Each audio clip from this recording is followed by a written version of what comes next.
All right. Welcome back to episode number 3 of the Bloodied and Bruised podcast. I am Taylor. With me once again is my boy Christian.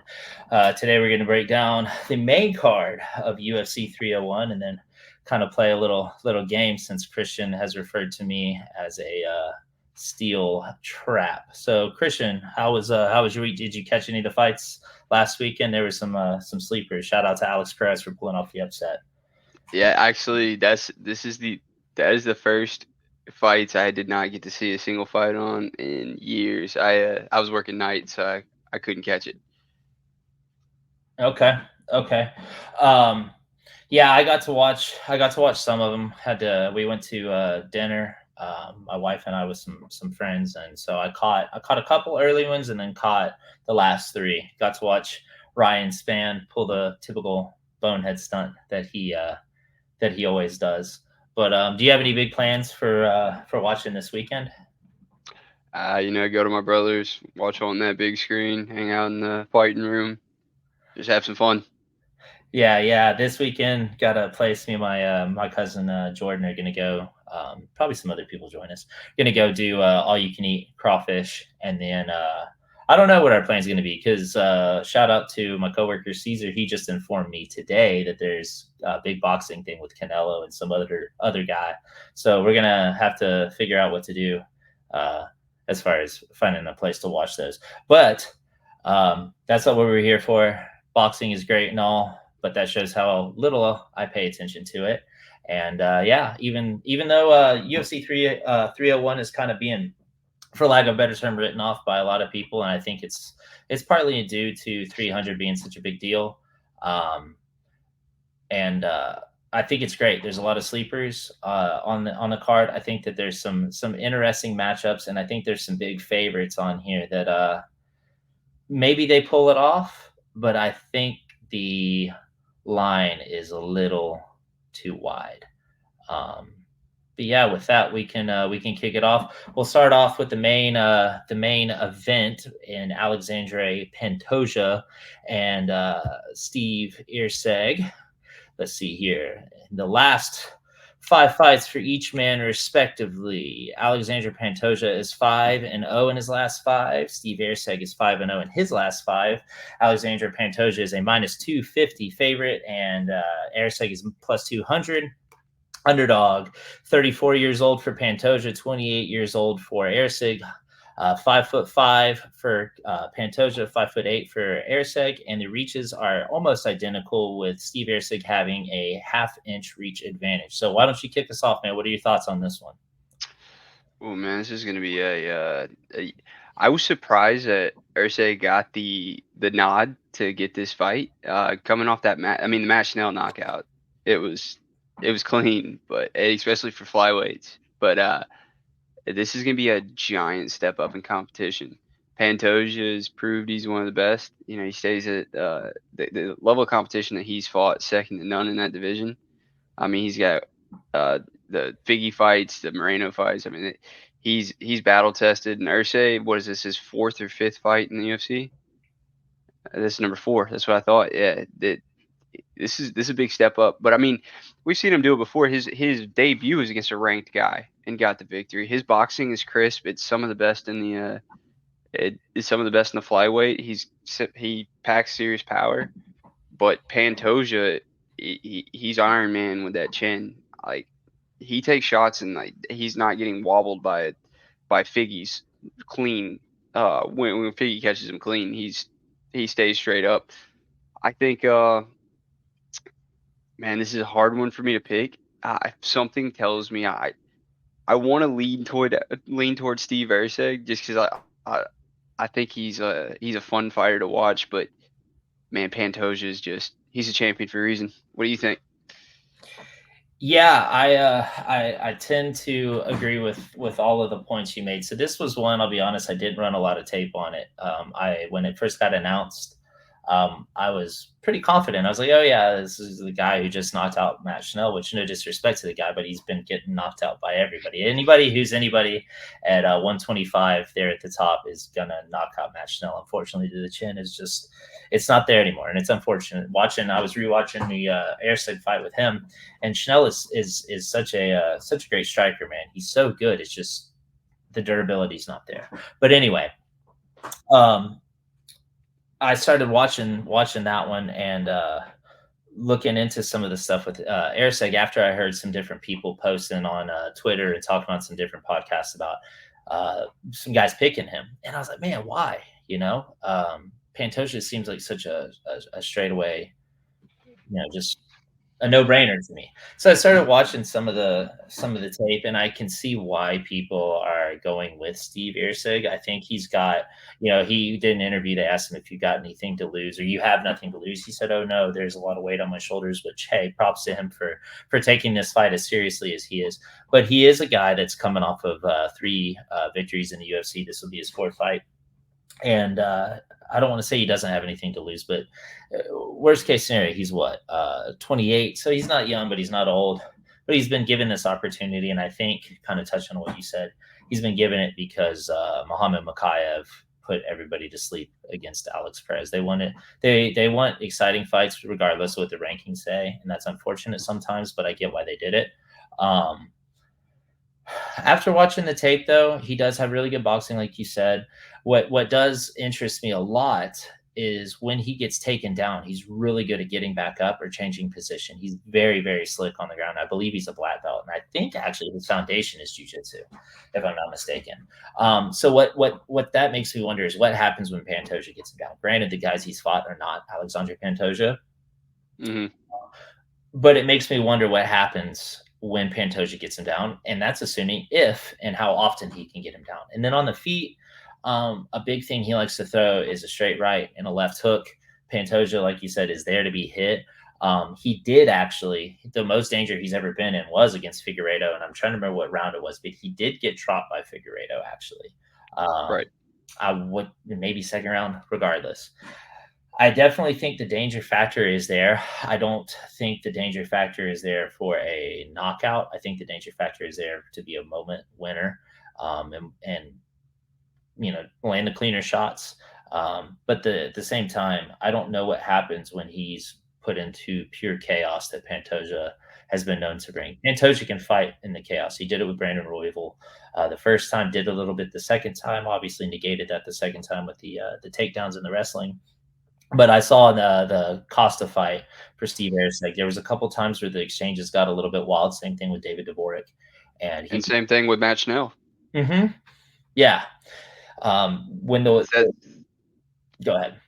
obviously, yeah, I completely agree with you. I think touching on something you said, if Steve Erceg can stay on the outside and use his range and his jab, he could have a good night. But Pantoja is going to make it dirty, and if like Matt Schnell's no joke, he's still in the top for a reason. When in those firefights, when Erceg was letting his hands go, he did stand up straight and he did get caught a few different times. I just watched the Snell fight, so it's fresh on my mind. But that's something that I noticed when I was watching is like Pantoja, he's gonna come harder than Schnell. He hits Yeah. harder, he can take more damage, and he's more technical. So if Steve can't control himself, it could be a long night for him or a short night.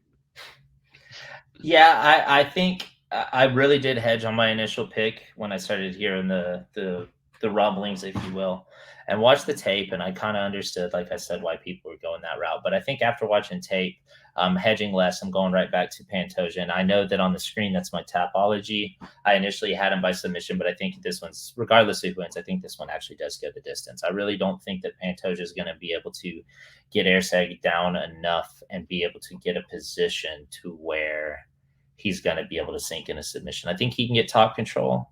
Um, but how often and for how long, like extended periods of time, I'm not sure. So we're both on the Pantoja side. Do you think he gets it done by finish, or what are you thinking? I would think if I was betting on this fight, I would pick Pantoja in over 3.5 rounds. Okay. I could see it being. I can definitely see it going to distance, but I can also see. I mean, Ursay, he hasn't fought a 5 round fight that I know of, and maybe outside the UFC. Yeah, I maybe. I didn't watch enough tape on him to say yes or no, but uh, again, the step up in competition is no joke, and you're in a 5 round, you're in the main event. I mean, you go from fighting on barely the main card to being in the main event. Hopefully, yes, like you said, he's taking the fight seriously. He says he's got pressure on his shoulders, and he does. He's headlining UFC 301. Pantoja's there for a war, and I think he'll end up getting it done. If I had to pick, I would say by decision. Yeah, I think the over is definitely a safe pick on this one, but I think that it's pretty juiced up. So okay, moving on. Let's The get back people's here. main event. The people's main event. Oh, bro, this fight's gonna be fantastic. Yeah, so Jonathan Martinez versus Jose Aldo. Jonathan Martinez is 5-0 in his last five. Jose Aldo is 3-2 in his last five. Jonathan Martinez is a slight favorite of -135 to come back on. Jose Aldo is +110. Jonathan Martinez is 30 years old. Aldo is 37 years old. 5'8" versus 5'7", 69.5-inch reach for Martinez, where Aldo has a 70-inch reach. So this one's interesting to me, man. I rewatched footage on mostly Martinez. And the reason I did that is I know on the first episode we did together, I made a remark about, oh man, I'm really high on this guy. And I was and still am to a certain extent. But after doing a deeper dive on the tape, there's some things about him, excuse me, that I question a little bit. Sometimes he is there to be hit. He kind of will drop his hands. He does like to evade shots rather than like block or just do head movement. He tends to leave the pocket when he's getting thrown on. And that's fine, but his chin kind of goes up and his hands kind of come down. I'd have to look at my notes to get a better read of which hand it is, but it'd be his right hand. His right hand comes down quite a bit. And that's what kind of gave Davey Grant the end to knock him out in the second round. I want to say one of them got dropped at the end of the first round. Did he drop Davey Grant? As bad as that sounds, I should put that to memory. Then he got dropped at the end of the first round against, I think it was Alejandro Perez. Don't quote me on that. But regardless, I think that when Jonathan Martinez starts to move up against the guys that are active right now, they're at the top. The leg kicks are obviously there. The whole kicking game, his whole kicking game with his right leg is fantastic, and that's what he relies on. He's got decent hands, but he does so good at fighting long, staying away from these guys, using his legs for range, and not just with leg kicks, the body kicks, the head kicks. He does very, very good at that. I think against somebody that's going to be able to really, really wrestle him and play the kicking game besides the leg kicks game with him is going to give him a hard time. But with the inactivity, I know he's been boxing, but with the inactivity, the age, and just watching Jose Aldo against some of these guys at bantamweight, he had never really fought a guy that fought at range with him at bantamweight. Everybody was willing to fight up close with them, like Petr Yan, and they both traded leg kicks. Petr Yan landed some pretty good body kicks. Obviously, Petr Yan's boxing, I would say, is far superior to Jonathan Martinez's. I think that's like a no-brainer. But I actually think I know a lot of people are jumping on the Aldo train. But me personally, just the long layoff, he's better fighting up close. I just don't. Anything can happen. I could see him catching Martinez and slipping. But if Martinez minds his P's and Q's and doesn't do anything stupid, I think that this is kind of a skate away for him. I think Aldo is going to rely on moments or a finish. I just don't see Aldo winning a decision unless, like I said, moments. Dropping Martinez in 2 of the 3 rounds are severely hurting him. Whereas I don't really see Martinez knocking Aldo out. I guess it's a possibility, but I think Martinez is going to win a decision, just fighting at distance, playing a smart game, not getting engaged into any firefights. And probably, if I were to guess, maybe 29-28. I think the first round could maybe be a little bit dicey, but as he pulls away, I think he's going to solidify himself and 29-28 decision for Jonathan Martinez. What you got? Man, I don't know if you saw them square up today, but Aldo got some fire in his eyes, man. He got right in his face, pushing him with his head, and I really like. I got a soft spot for Aldo. I love watching. He was one of my old. He's been one of my favorite fighters to watch. But he, I think that he will be able to deal with Martinez's leg kicks better than, especially Giannis. I mean, Giannis had no answer. He was like, all right.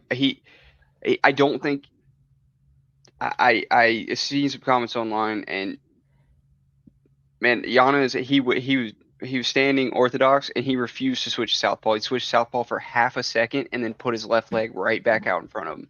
I don't understand that line of thinking. I don't think it's going to be that easy with Aldo. Aldo is one of the best leg check leg check kicker leg at checking leg kicks. Sorry, could not get that sentence out. The way that he moves his foot out of the way and picks it up, it goes right under. I remember that being so smooth. I hadn't seen somebody check a leg kick like that. Not even check it, just kind of move it out of the way, just so it rolls right under. I think if he can get that going and get Martinez off balance, he could have a shot. But I like to favor the younger guy. I mean,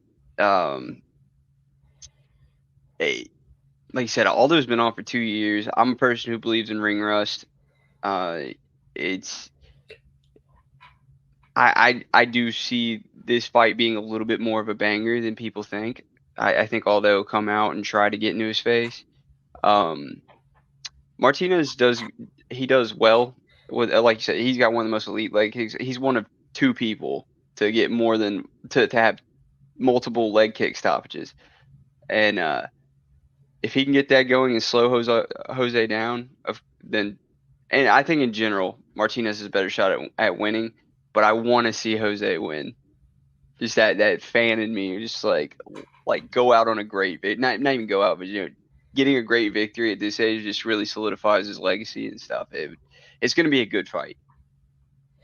Yeah, yeah, and I mean I'm with you there. I would like to see him win, and then it's also in Rio, right? And Right. that's the King of Rio, so I could definitely see the Brazilian judges, leaning towards him if it is not a clear, oh man, Martinez really won this round. If it's a close round, you kind of would be like, all right, they're probably giving it to Aldo. I just think too that's the thing. This card was really crapped on when it first got announced, and then they threw this one out there, and I think they threw this one in there. Obviously, it's a good fight, but I think they threw this in there because it's Rio and Jose brings name value. I personally, honestly, win or lose, I'm not sure he fights again after this. I could see him just coming in to kind of do almost like, I don't want to call it a super fight because Martinez isn't like a superstar, but it's a Yeah. great way to bring a guy back. And like you said, age is definitely a concern for me, and the ring rust. Ring rust on top of age to me is no bueno. So I'm um, definitely I'm definitely leaning towards Martinez from an analytical standpoint, but the fanboy in me is like Jose can get it done one more time. yeah, and maybe he will. We'll have to wait and see. I know a lot of people. That one's very divisive, but This one's pretty unanimous across the board. yeah, it is. So up next we have Anthony Smith versus Vitor Petrino. Anthony Smith is 3-2, or actually 2-3. I'm sorry, in his last five, whereas Vitor Petrino is 5-0. Anthony Smith is a plus 360 dog. The comeback on Petrino is minus 485. Smith will be 35 years old, almost 36 when they fight on Saturday. Petrino will be almost 27. The height is 6'4" versus 6'2", favoring Anthony Smith. The reach difference is very small, 76 inches for Anthony Smith, whereas Vitor Petrino comes back with 77.5. So what are you thinking on this one? I've got some interesting thoughts of my own personally on it, actually. All right, so what I Anthony Smith, man. I love to hate this dude. I don't know why, but I I think 350 was it 360? 360 underdogs being a little generous towards him. I mean, Nah, I say that he's a legend. I do respect him completely. He his last few fights he's looked a little off. But and Petrino, I just you know what's stuck in my mind is that Roundtree finish where he just rolling across the cage. I can't get that out of my every time I think about how this is gonna go. I'm like, oh, Petrino's gonna hit him with a right hand and he's gonna roll across the cage.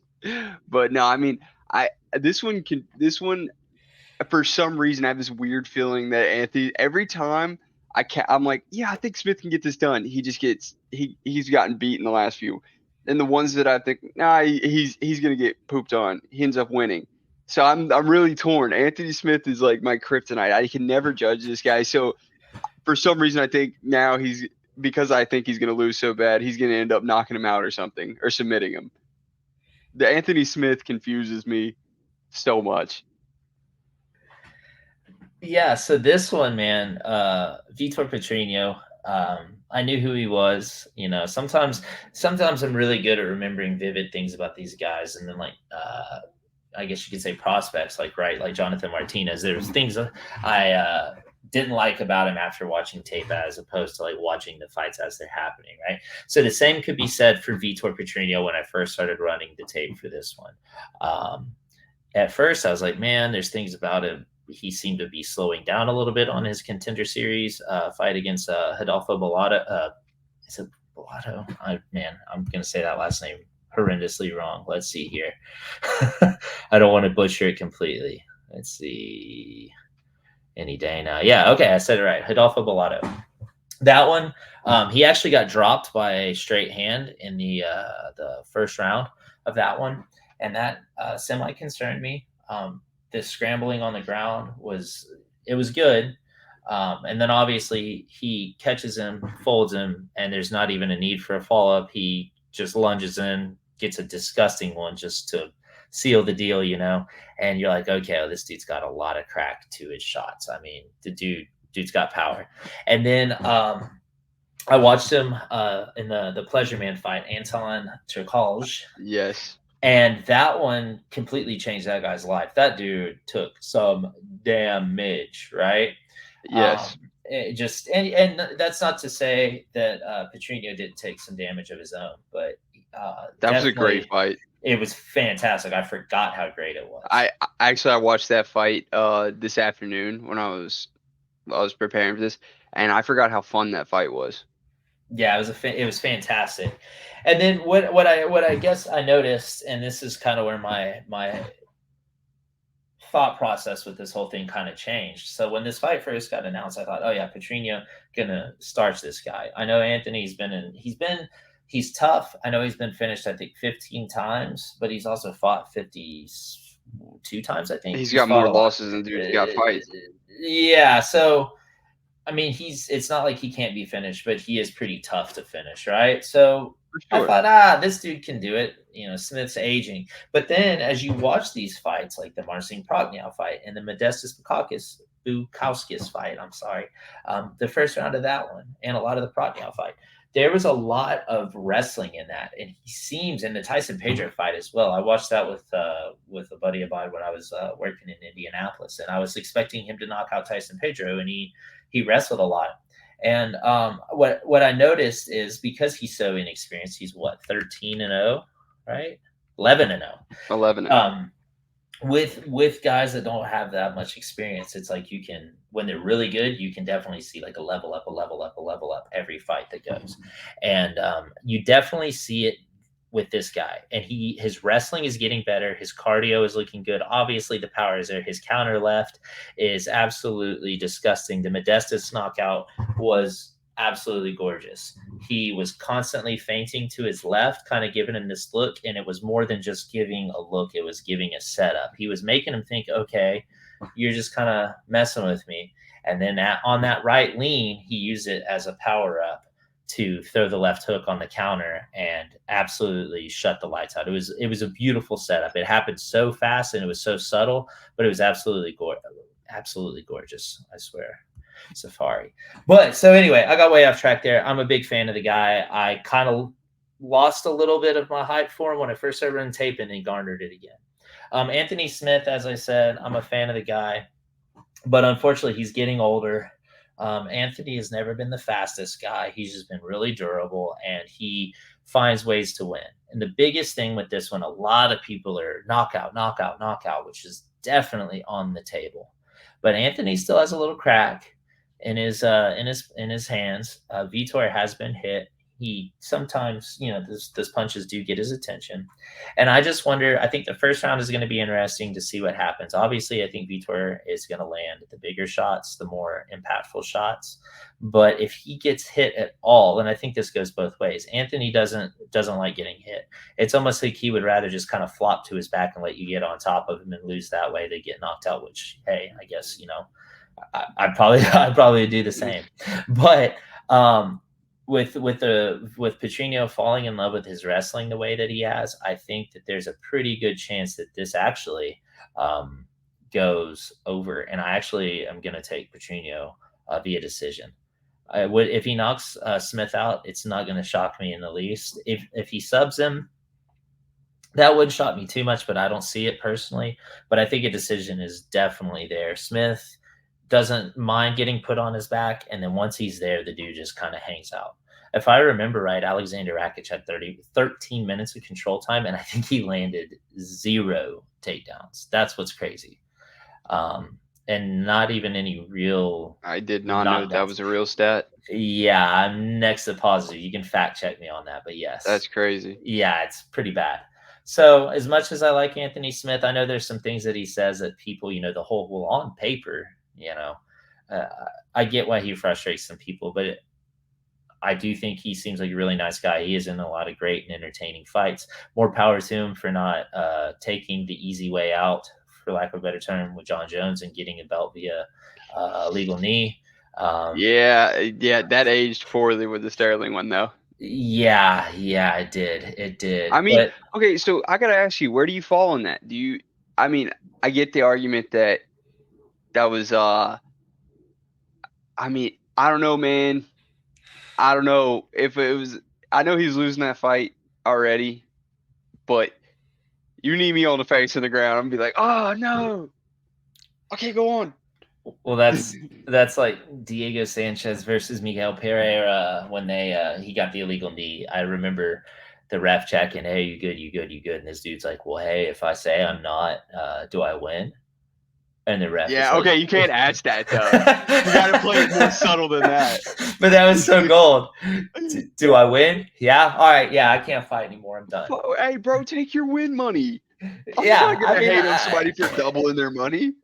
Yeah, exactly. Bro, none of us are in that cage with them. That could have been like, bro, I can't even see straight right now. Exactly. I was fighting 1 John Jones, and now I'm fighting 2.5. Yeah. And I think that's what makes him pretty admirable for me. Is the dude. Bro, I got a lot of respect for that move.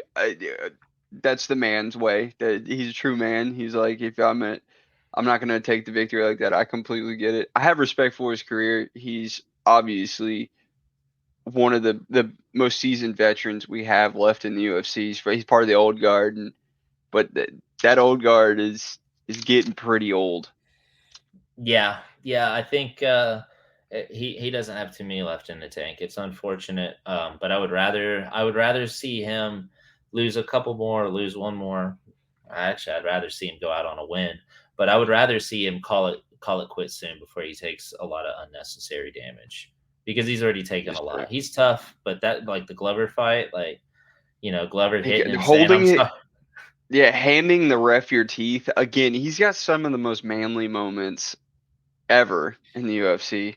Handing, I can't remember what ref it was I used to know, but he handed his teeth, and the ref like grabbing him and like giving him a thumbs up and like looking at his teeth in his hand is hilarious. I want to say it was either Herzog or it was Herzog. Yeah, I'm pretty sure it was. Yeah, and then again, how do you do that? I don't know. My favorite part of that was, I think it was the 3rd round. I think because the fight got stopped in the 5th. I think either way, Glover's hitting him, and he's like, "I'm sorry, Anthony." It's just business. Yeah, that's just business. He's like, and then Anthony's saying, "It's all good, man." Yeah, it's all good, man. Like, what? Yeah. They're just shots. He's a legend. Absolutely. So Ooh, this is a good one. yes, it is. So moving forward, we got Michel Pereira versus Iho Potieria. I can never say his last name. Michel Pereira currently is 5-0 in his last five. Ihor is 2-3 in his last five. Pereira is a minus 420 favorite. Potieria is a plus 320 dog, 30 years old versus 27 years old. 6'1" to 6'3", 73-inch reach for Pereira, and the comeback for Ihor is 75 inches. So something before I dive into this one, something I did want to point out, actually, as crazy as it sounds after what I just said about that last fight, I actually think that the line might be a little too wide on the Smith fight. Actually, I think that Petrino should be a big favorite. I guess like minus 300, but what is he? Minus 455. It just 480. seems.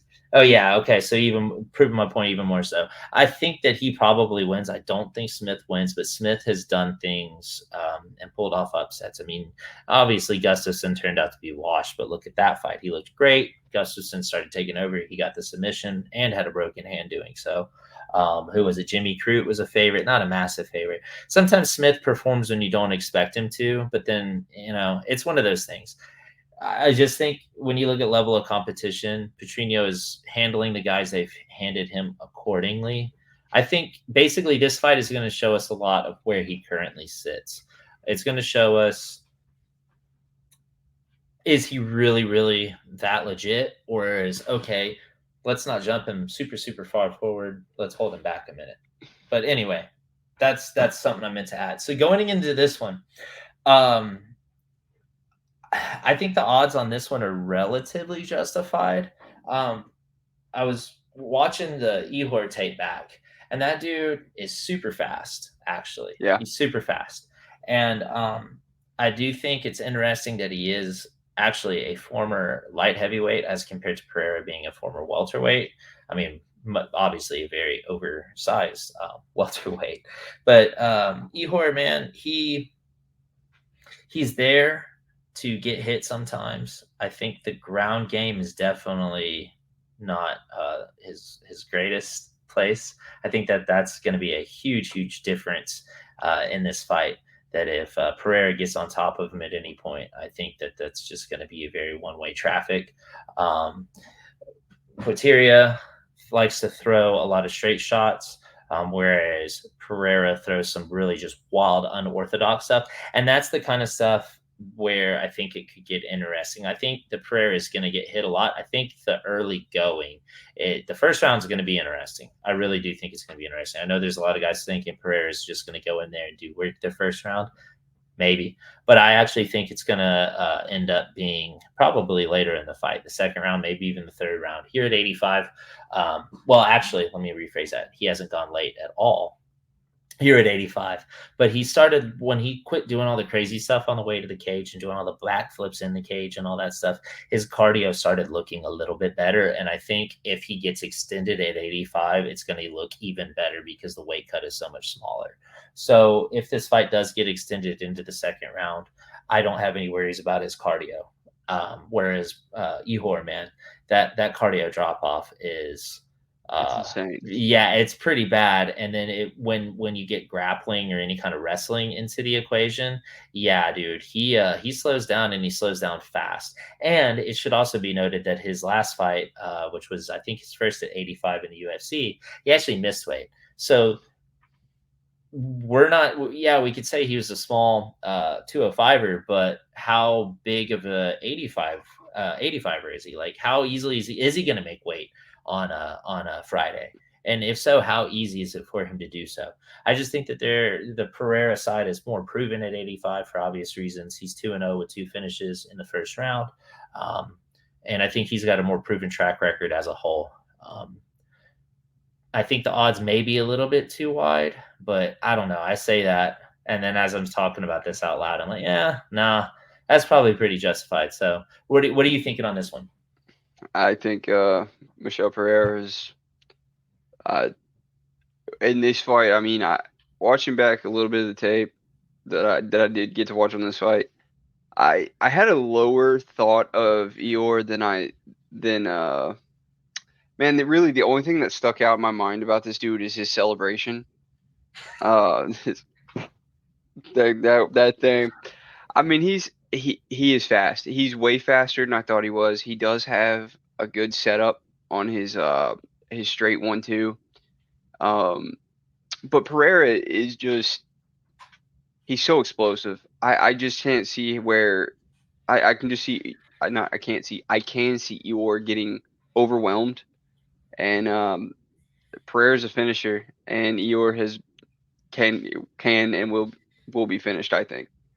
I don't know about I think the odds are a little I go the opposite way on you. I think that the Anthony Smith line should be wide and this one should be a little bit more narrow. I mean, just because Eeyore I mean, you're right though. I did about the when he stopped doing all the weird stuff about like doing backflips off the cage in the middle of a fight and when having somebody knocked down doing a backflip trying to kick them in the stomach. It's cool, but that took like he had a was he the one that did a whole like dance routine on the way? Oh yeah, he's done that multiple Yeah, times. yeah, that's right. That's I mean it's showmanship. I enjoy him. Yeah, I definitely see Pereira getting the finish. I think your pick is that your pick up there, Pereira by KO? That's most likely what I would have leaned towards as well.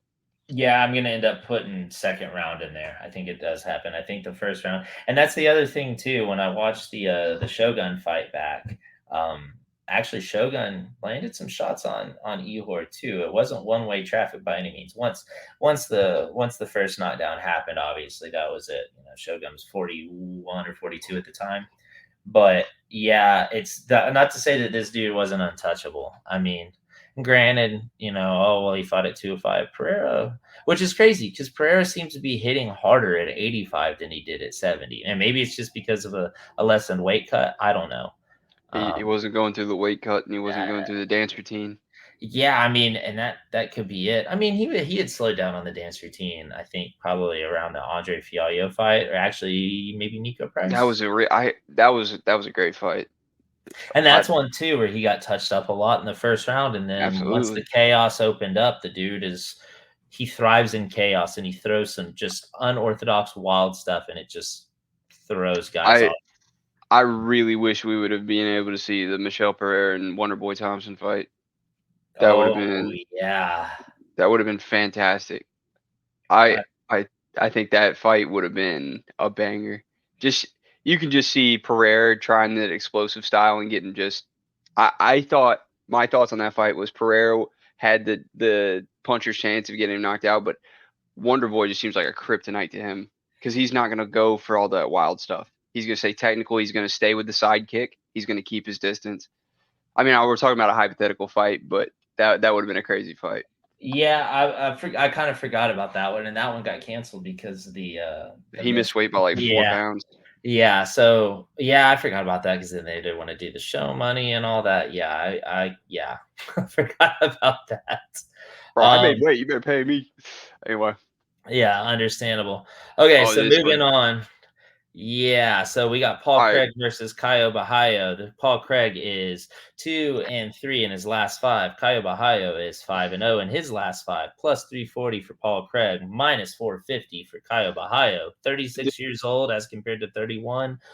6'3". Finally, they updated 6'1" because they were saying 5'10" for Bahayo. No shot. 76-inch to 75-inch. I know this is a guy that you're really high on, so please do us the honors. Kick all us right. off. This one. This is the one where that minus 450. That's a bargain. That's an absolute bargain. Absolute, dude. This is a future champion. 100%. I think this guy is his fight IQ is amazing. Have you ever watched him do his predictions on other fights? No. I mean, he has called many fights, including the Strickland versus Adesanya. Before that happened, he said that he doesn't he sees a very good possibility of Strickland just absolutely dominating and ragdolling Adesanya with his Philly shell. I mean, there's many examples. He's got an extremely high fight IQ. He's fantastic striking. He's fantastic on the ground. Paul Craig, if he doesn't get a triangle choke, he's not going to win, and he's not going to catch Kaio in a triangle. I do not see anywhere Paul Craig can win this fight. See, you and I are on actually very opposite sides of the spectrum with this one.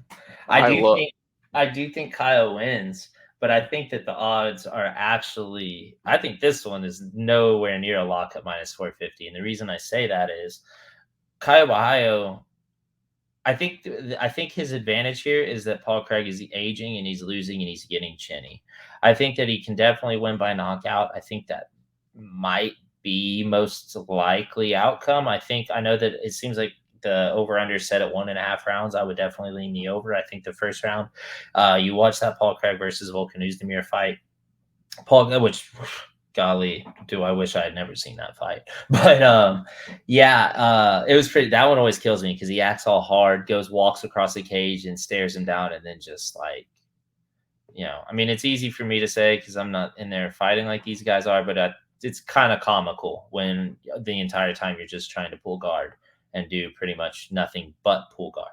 But anyway, I think Paul Craig, think about the times that these guys have gotten on top of him and been doing some insane damage. Nikita Krylov arguably knocked him out and woke him back up. And I mean, I remember I can tell you exactly where I was. I was sitting on the bed of my buddy's truck in a hotel in Morgan City, Louisiana, hanging out, watching that one, and thinking, oh, yeah, Nikita, who I am a big fan of, Dark Horse.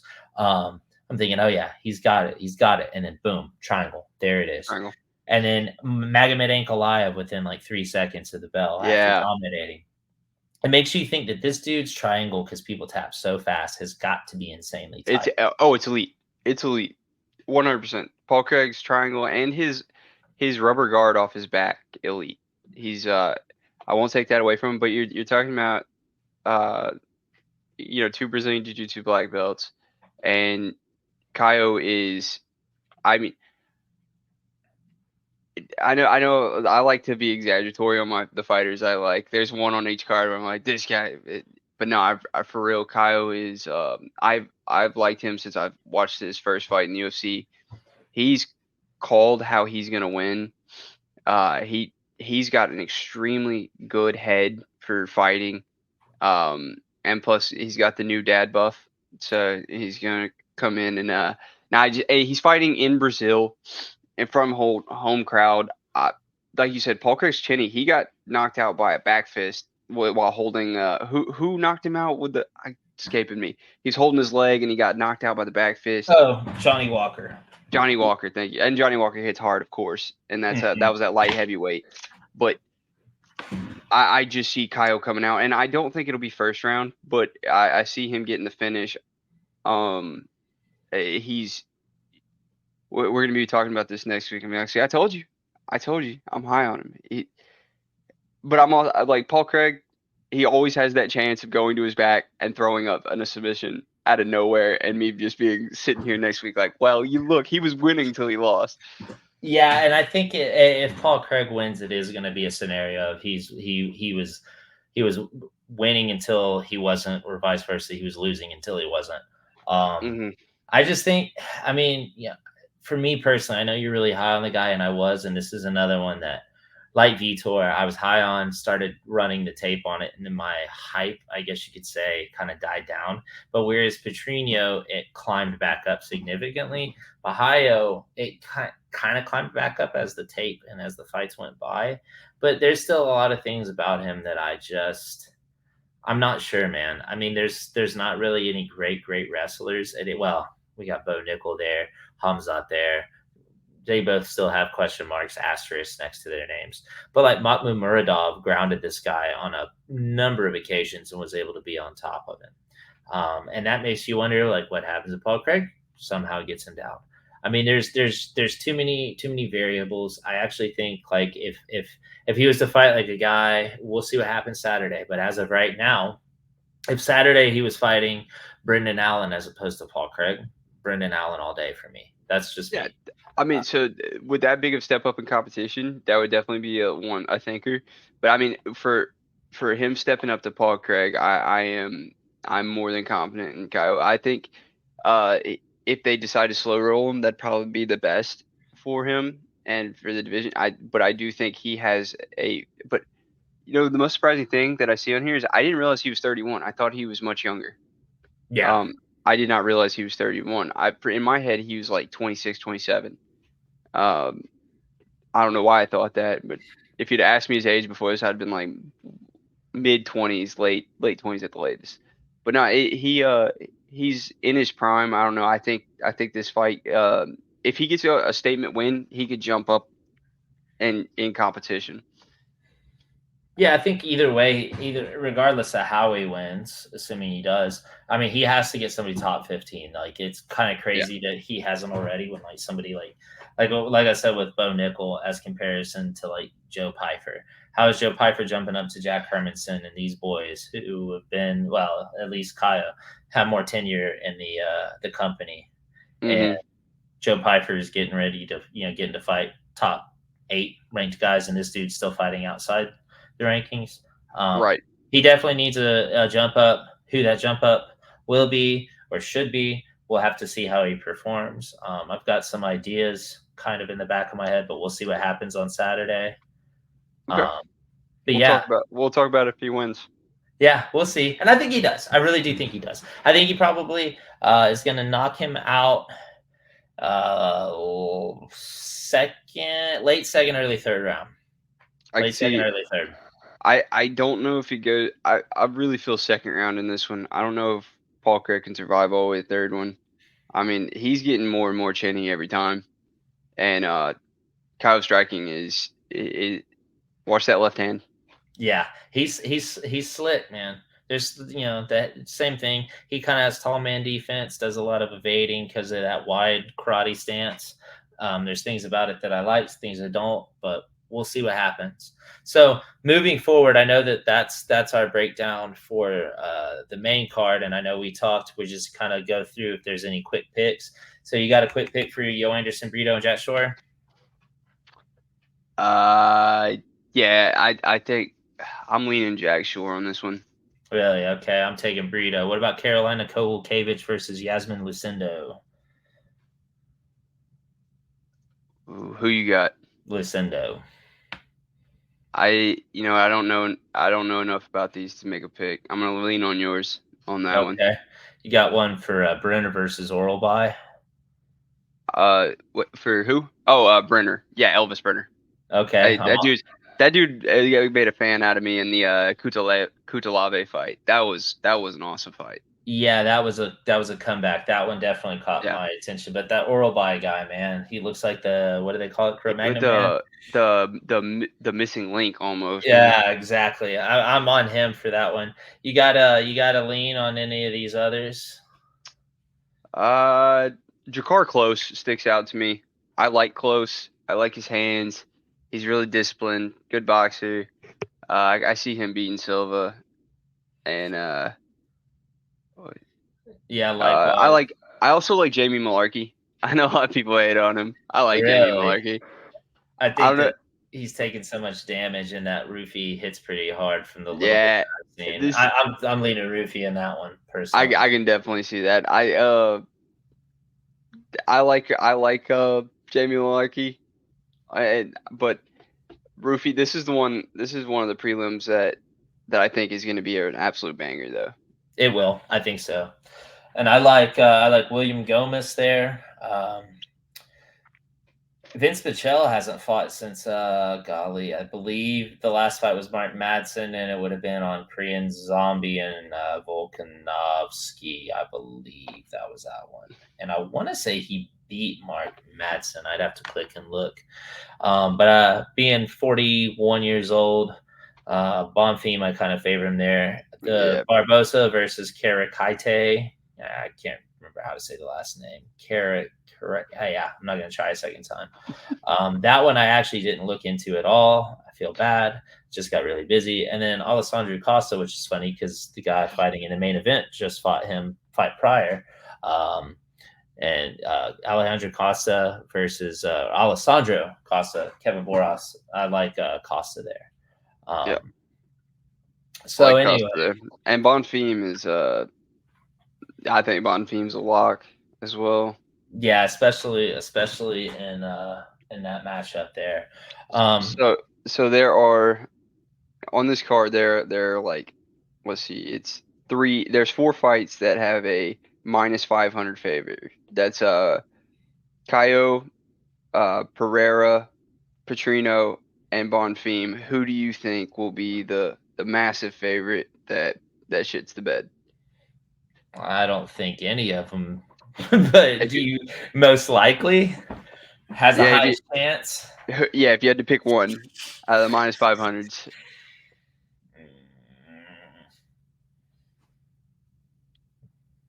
Maybe Pereira. Pereira. That's Maybe. if I had to pick one, I think it would be Pereira as well. Yeah, it's either him or Bonfim. I think those have the best chance, but I still think all of those guys That's a do that work.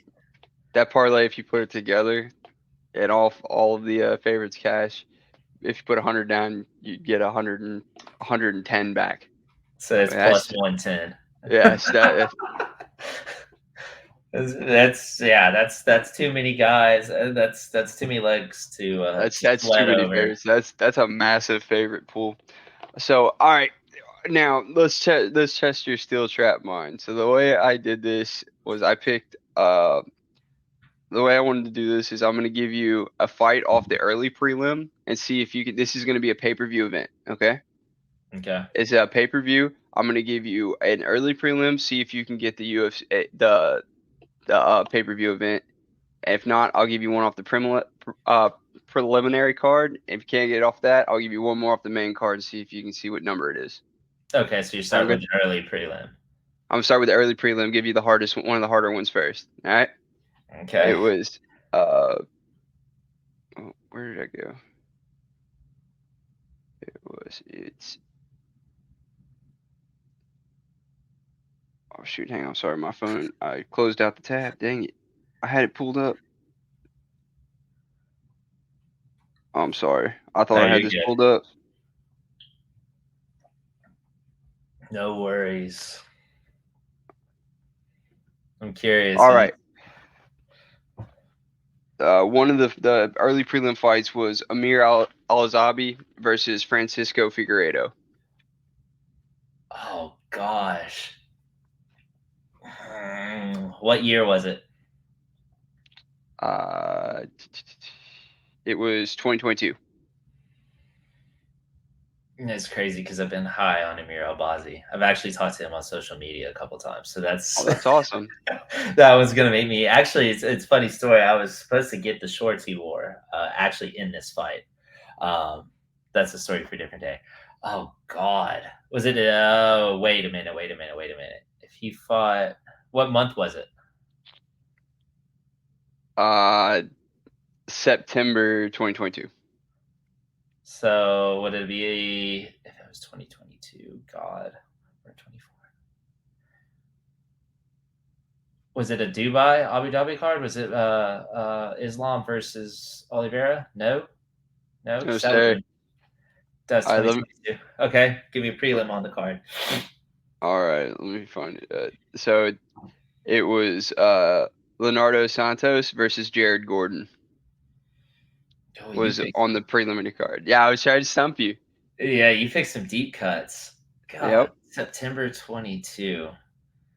And then I'll give you one. If you can't get it, I'll give you a fight that I know for sure you'll know what this was. Yeah, you picked that's a deep cut. All right, what's your other one? I'm not even gonna sit here and try to waste time on it. All right. Paulo Costa fought Luke Rockhold. Oh gosh, the Singapore card. Right? No, Salt Lake City. Salt Lake City. Usman Edwards too. There you go. I knew you could get it. Yeah, I was Yes, in sir. the same spot watching both of those. For bonus points, what number was it?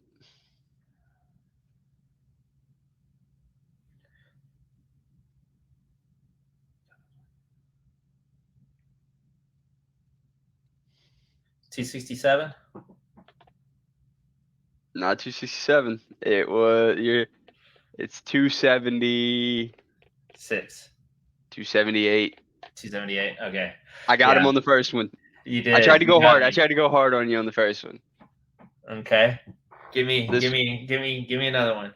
That All right, one's you want? bad because that's when. Yeah, yeah. Go for it. All right. Hang on. I got another one over here. I was just looking at. My cousin Jordan's gonna be ashamed of me, man. He's gonna be heckling me over this weekend. I think he's like, dude, come on now. Okay. All right. Okay. This one. Do you want one that's a little easier or a little harder? Little I already easier. about Get me the. warmed up. Got you. Got you. Hang on. I got you. Uh,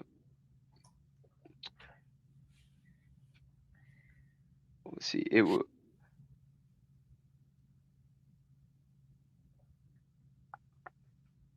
This one. All right. Load. Come on, load. All right. Um.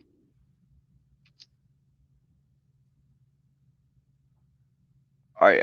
Ronaldo Souza fought Andre Muniz. This is the early fight. Yeah, he broke his arm. Mm-hmm. Oh God. What year? This fight happened in 2021.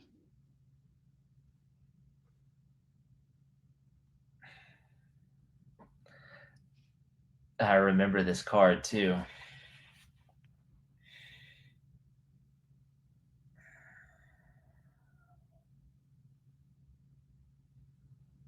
I don't know, dude. Wow, tonight's not my night. All right, hit me with a. That was an early prelim.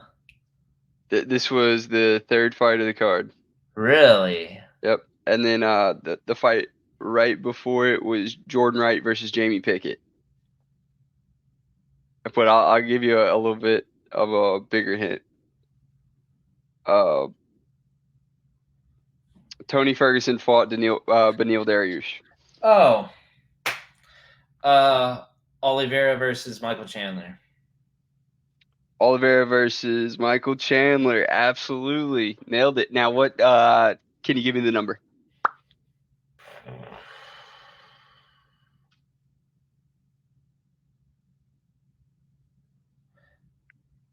Two. That was when he won the title. Dustin Poirier could have fought him, but fought Connor a third time. So this would have been 265 or 266, maybe A little lower. 263 then. It was 262. You're so close, man. Because 264 would have been McGregor versus Poirier 3 in Right. July. Okay. Okay. Well, at least I got. That was I that got some. was. I no, you got way close. I can't do that.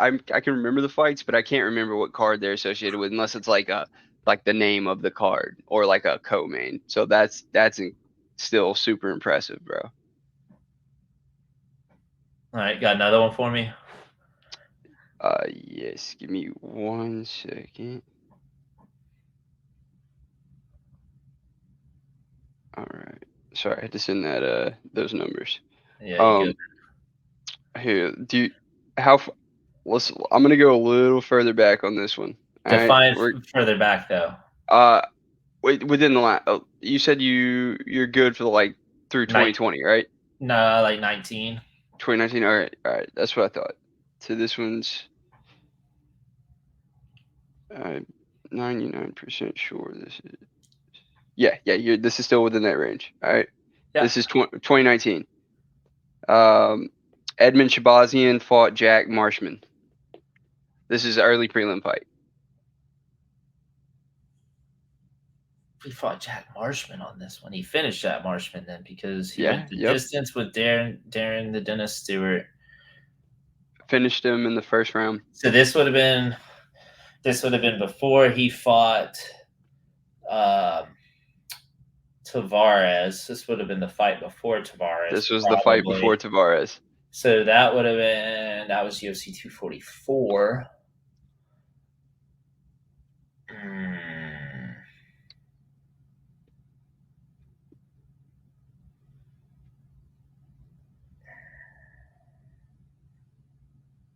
Yeah, that's another one you got me on. All right, so What's another fight on the card? It can be a random prelim, maybe. I don't know. You do what you want. prelim. It's a prelim. It's Gilbert Melendez versus Arnold Allen. Oh God, I know which one this was. It's a UFC. fun card. I was in Bangkok for this one. Who did you say? It was Brandon or Arnold Allen and who? Gilbert Yeah, Melendez. yeah, Oh yeah, this is Jones versus Santos, and this was UFC 239. yes, UFC 239. That is incredibly impressive. Yeah, I remember that fight specifically. I was in Bangkok and they're on the opposite time zone. They're 13 hours ahead. So over there they do it like they call it UFC breakfast. A lot of bars. They're all open in the mornings and it's kind of weird. There's people eating eggs and drinking. Um, not that I didn't do the same thing, wink wink. But yeah, me and my cousins were there and we went to a bar to watch the fights. That was the one that was on Arnold Allen versus Gilbert Melendez. We were half watching it, trying to get a table. The bar literally had just opened. We sit down, we get a water, we're looking at the menus, we're about to order drinks. It's us three and then like a handful of other people. And this truck pulls up and they've got like a boom lift, and this dude goes up and starts messing with something on a power line. You hear a boom, all the power goes off. The little lady runs out, starts screaming and tie at these guys. There's no power. We're all like, oh God, what do we do? She comes in. She's like, hey, I'm sorry. The city of Bangkok said they weren't going to be working on this today. They worked and they shut the whole block off. So we're like, okay, great. Now we got to find another place. And there are these Aussies like, come on, mates, to the Sportsman. And we took off running through Bangkok, following these Aussies and just grabbing random people that are on that street because they got no power. And we all make our way to this bar. I wish I could remember the name of it, but I'm talking packed with people because of the power outage. And that's probably the most fun I've ever had watching a UFC event because it was basically like you're sitting here, you're sitting with strangers. So it was me and my cousins, excuse me, a dude, I want to say he was from Sri Lanka. And then there was a Dutch guy at our table too. And so that was our table. And then all these people from all over the world there with us. And just watching those fights. And then, of course, the Masvidal knee, that place was just like, grabbing strangers like, oh my God, did you see that? And then the head kick of Holly Holm from Amanda Nunes also set the place on fire. And then, of course, one of my favorite moments of that card was Jan Blachowicz dispatching of Luke Rockhold. Luke But Rockhold, anyway, yes. I digress. That's a classic one for me. It's so crazy that I picked that one and that you were in Bangkok for that. That's awesome. Yeah, that one's a memory book one for sure. Damn, dude, that's the fact that you can get these is just so impressive. You got another one? I didn't have one. I don't have. I can find one real quick if you want. You want to do one more? Yeah, you can give me one more. We got a little bit of time. Let's do one more. If you get this one right, we got to do best out of 5. Okay. All right, hang on. This is just gonna be a random one. And wait a minute. So rewinding, Edmund fought on that was the Edmund card. Edmund fought Jet. That would have been okay. So that's why I don't remember that because I didn't see that fight live. I watched it back. Yep. I'm just searching one. All right, early prelim. Chase Hooper fought Peter Barrett. Oh. Chase Hooper won by submission in the 3rd round. This is the first fight of the card. Yes. Oh. What year was it? This happened December 2020. Oh, 2020? Oh yeah. That's Davison Figueiredo versus Brandon Moreno. I'm gonna stop giving you the month and the year. That's what's gonna happen next. We're just gonna do this off of fights. That's right. I remember that he went the distance, and I want to say he was losing it, and that's when Dana was like, "This dude cannot rely on Hail Marys." I remember that one because there was one other one that he went a little later in the fight and rear naked choked the guy, but I want to say it was in the 2nd round, and I think that was Connor versus Cowboy. I think this one I was Let's here. test your theory. Let's see. You said it was Connor versus Cowboy. Yeah, Let's. God, maybe Do you know? not. That would have been UFC 246, Connor versus Cowboy.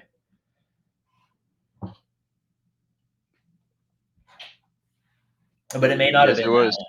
It was UFC 246. And it was on that card that I'm No, thinking.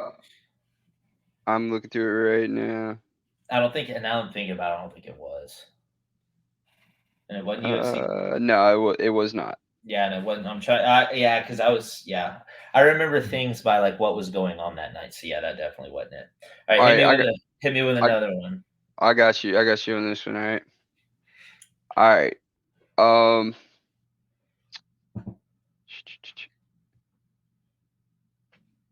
It William Knight fought Maxim Griffith.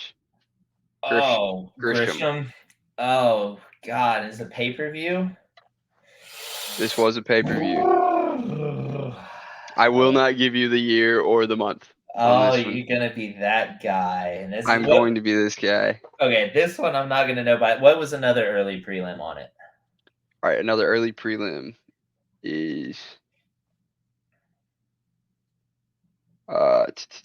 AJ Dobson versus Jacob Malkoon. Okay, Malkoon won that. Malkoon made his debut in October of 2020 against Phil Hawes. So it's post 2020. Probably the first fight after Phil Hawes, maybe the second fight after Phil Hawes. I think it's a little later than that. I think it's Really? So yeah. it's It might. after Abdul Razak Al Hassan, then it's since then. Yeah, I think Hmm. so, if I'm not mistaken. What's another one on this card? All Give me right, I'm gonna. another. It can be. It can. You can go up the list however you want to do it, because Cool. I'll This is get good. it. Yeah, you'll get it. This is a preliminary card. This is on the preliminary card. Uh, Kyler Phillips fought Marcelo Rojo. Yeah, as bad as it sounds, that one doesn't help me. Okay. All right. Andre Arlovsky beat Jared Vandera. I remember that fight decently well too. Put on a good performance. Hmm. I can tell you for a fact I watched every single second of this card. I remember this one vividly. It's Give probably me. one of the only ones I'd be able to beat you on. All right. Let's see. I don't want to. Oh, I got. Do You you can want another skip it. preliminary, or you want? Because main card is very noticeable on this one. Hey, But, keep giving prelims. okay, Carlos Oberg beat Fabio Chanat. Oh God, yeah, I remember that fight too.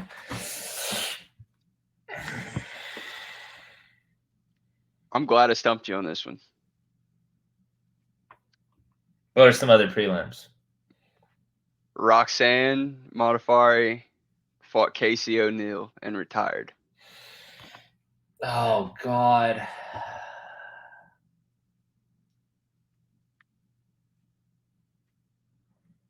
Okay. There's one prelim I cannot give you on this fight, and it's the first fight of the night. And if I tell you what it is, you'll know why I can't give it to you. Okay. Do you know another card? Do you know a card where the main event and the first fight of the night are linked somehow? The fighters are linked. I'm just trying to give you a random hint. You talking about the earliest prelim and the The last? opening fight and the main event and the title. Somebody fighting for the title and somebody in the early prelim making their debut were linked. Mm-mm. All right, I'm gonna You go to the get me main on this card. one, yeah. I'm gonna go. These are the main events very noticeable. I mean, the main card is very noticeable, but the opening fight on the main card was Bobby Green and Hasbrat. Oh God, yeah, I do remember this card. Alexander Hernandez fought Renato Moicano. He fought money. Okay, yeah, I'm remembering. This one's on the tip of my tongue, dude. Can you tell me the year? I can't. I can't do it. I can't do it Ah, because if I give you the year, it's super obvious. I'll give you one more fight up. All right, this is the third to last fight of the night. Jared Cannonier knocked out Derek Brunson. oh God, UFC 271, Whitaker versus Adesanya 2. I was in the stands watching it. That should have been my giveaway when you said you saw every minute of it. Duh. Adesanya and Blood Diamond were the two that were linked. If you had, I well, if you had told me Blood Diamond was on it, I I would. would. That's why I couldn't say that one. Well, no, the giveaway would have been if you had told me Blood Diamond was on it, I might have guessed it after a minute, but the giveaway would have been if you're like, oh yeah, the linking together is what definitely um Threw you off. that would have that would have given it away because Blood Okay, Diamond's gotcha, fought gotcha. on has he? I No, think he's fought on. He's he, just 2 times in the UFC. I thought he's fought 3 yep. times. I only remember twice, but Who I did he remember fight that that fight night? 'cause me and my he fought was it William? No, it wasn't William Knight. It was No, do you um or not? Jeremiah Wells. Okay, yeah, But that I one remember wouldn't that have got that it fight for was me. so memorable because he tripped in the first 2 seconds. Oh, that's the one where he was along the cage and tripped and fell. Yeah, I remember We were on that side, so we actually watched him fall, and me and my brother looked at each other like, "What the fuck?" But that. yeah, it was that was I just wanted to see if you could get that one because that's the only UFC event I've ever been to, and it was a lot of fun.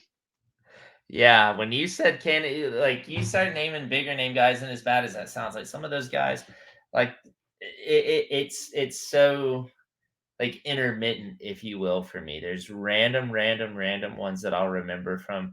Like, okay, we were talking about Edmund Shabazian earlier. UFC 244 where he fought Tavares. There's some like really random ones that I remember. And it's one I would normally it was a mirror who was that fought on that? There was a guy I was with Randy and Cade at B Dubs there in Lake Charles, and there was some dude on the phone wearing like an American fighter tank top, and he was talking about Makwan Amirkhani. And God, who did he fight? Any other day, I would tell you. But the dude was like saying, like, yeah, I could beat these guys or something. And I just kind of looked. Randy heard it. Randy's like, you know, this guy.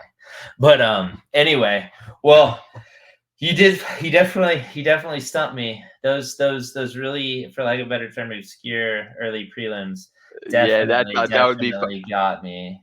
I thought that'd be funner than just giving you the main event and seeing if you could get it. Oh no, yeah. If you give me main events, that's like usually pretty Right. easy to remember. Yeah, All that's right. me and a coworker were talking about this the other night. We were talking about Shannon Dobson and Maria Agapova. And I couldn't remember Maria Agapova's name, and I don't remember why we were talking about it, but it was hilarious. He was like, can you remember? I said, I just remember Shannon Dobson was a huge underdog and pulled off an upset. And I said, what's crazy is I can't remember the girl she fought, but I can tell you what night it was, and it was Frankie Edgar versus Pedro Munoz. So it's real random things like that. Like I don't know, my brain stores information, and then kind of like you said, you were there for UFC 271, so that kind of stuff sticks with you.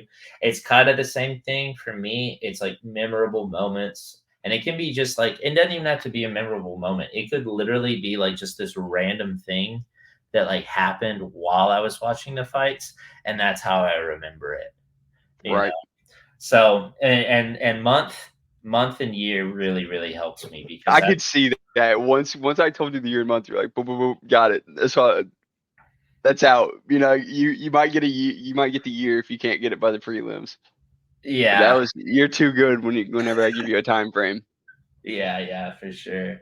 I say for sure, but sometimes. But anyway, well, look, that was this was fun as always. I'm really stoked to watch Saturday. I hope that we are both on the money. I think we both lined up perfectly with one another on all of our main card picks. I'm pretty This confident that. Go ahead. Obviously this card was it's a little. It feels a little bit more black and white than the other ones, but I still think there's going to be bangers. When I say black and white, I don't mean like you can predict everything, but it's on paper. It seems like we can kind of see what's going on. Yeah, there's a clear definitive, like you could almost say like path, or a clear definitive, if this happens, like it comes down to, if this guy can secure this or be able to implement this, Right. then it's a There's given. got to be conditions for these underdogs to win. Yeah, and they definitely, I think some of the big ones like we discussed are definitely live. But yeah, man, I look forward to it. I'm excited. Are you gonna watch the boxing, the Canelo thing at all? No, I don't Yeah, really. same. Same. I know. I watch real fighting. Yeah, yeah. So funny. One more funny story to close us out. This one is pretty funny. The last time Canelo fought, he fought this English guy. I don't pay attention to boxing. Can't remember who it was. Canelo's massive favorite, and he clearly won from me kind of looking when the UFC guys were in between rounds or whatever. And then obviously boxing matches take forever. So when they were between fights, I was, oh yeah, checking it out. But he definitely didn't look like the size favorite that he was. Regardless, we were at this place and they had it on a big LED wall, and they're showing that, and all these people started piling in. I was like, dang, this card doesn't have that much. Doesn't have that much hype. I want to say it was either Nunes versus Pena 2, or actually I think it was Cejudo versus Sterling, actually, Hmm. and it was one of the two. It was the fight that was going on. They had some TVs over here that were smaller. It was Jessica Andrade and Yan Xiaonan.